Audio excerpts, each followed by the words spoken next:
Good evening, Grouchy Baptist Church.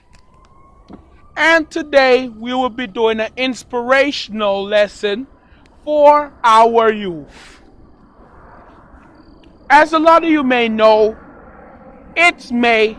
School years are beginning to come to close. And if you are older, they might be closing late next month.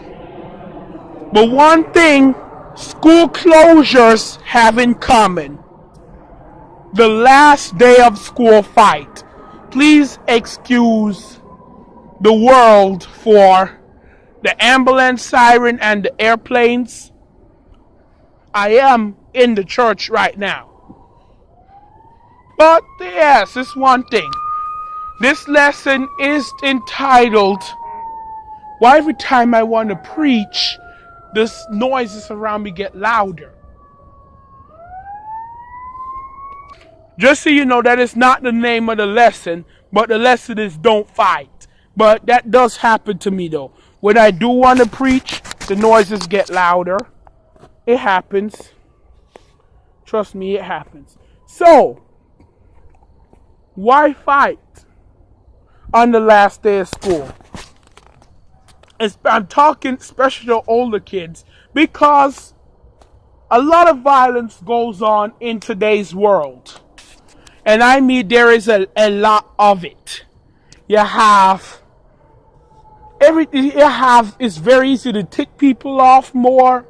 It's very easy for people to get upset, want to punch all the time, because I had just gotten punched in the face myself 2 days ago, seemingly for no reason. I didn't do anything to that person that punched me by face, but I was just punched in the face. So that's one thing I will never understand. Why is the world so miserable, especially among the younger people today?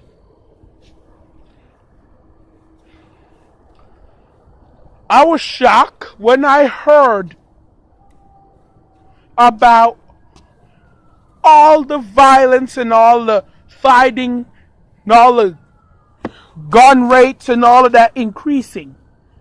School shootings. And you know what? You don't hear these complaints come out of other parts of the world. See, this is what happens when people have a lot of money or have everything good. Eventually somebody gets greedy and then spoils it for everybody else. Because notice how every end of the school year you always hear on the news, "Oh, well, this person brought a gun to school." Well, we don't need violence, because guess what? It's a system you have to go through when you have violence. When you have violence, you have to go through the system of repentance, saying that, "Lord, please forgive my sins in the name of Jesus, for I have done wrong." There is a pretty good system you have to go through with that. Because guess what? When you don't use love, you're more likely to sin against others. Why are you putting yourselves in a hole when you could be lifting yourselves up? Why are you kicking people off the ladder when you could be bringing them up? And those, I say to you, do not return evil for evil, but return evil with good. That will be Romans chapter 11, verse 23. And keep peace with all men.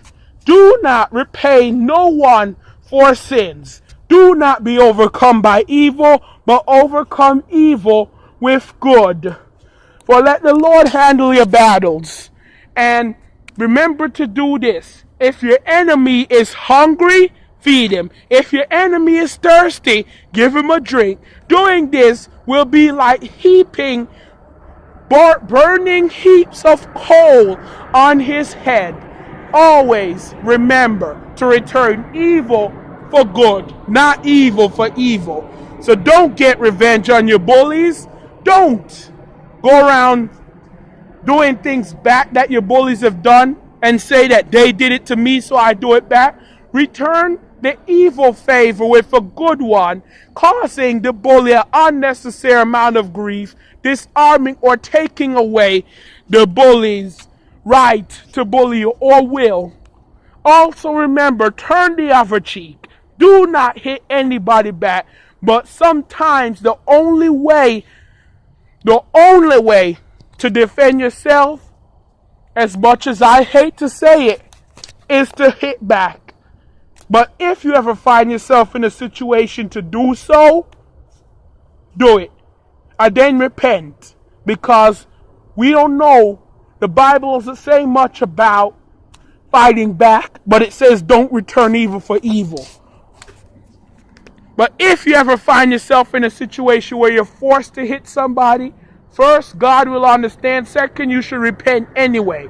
Thinking about hitting somebody is a sin alone in itself. Just a friendly reminder to go to school, be safe, pray, live, love, and be happy all the days of your life. Thank you, and may God bless you.